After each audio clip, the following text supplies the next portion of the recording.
Ang pagbigay ng ikasampung bahagi ng ating kinikita sa English na tithes hindi maaaring pangpalit sa binibigay na pagpapala ng Diyos. Ang pagpapala, kapayapaan sa isipan, ang kalakasan ng ating katawan, higit sa lahat ang karunungan na ibinigay ng Diyos.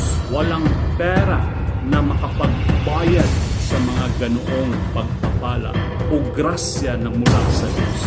Kaya yung pagbibigay, silbing pagbabalik pasalamat sa Diyos.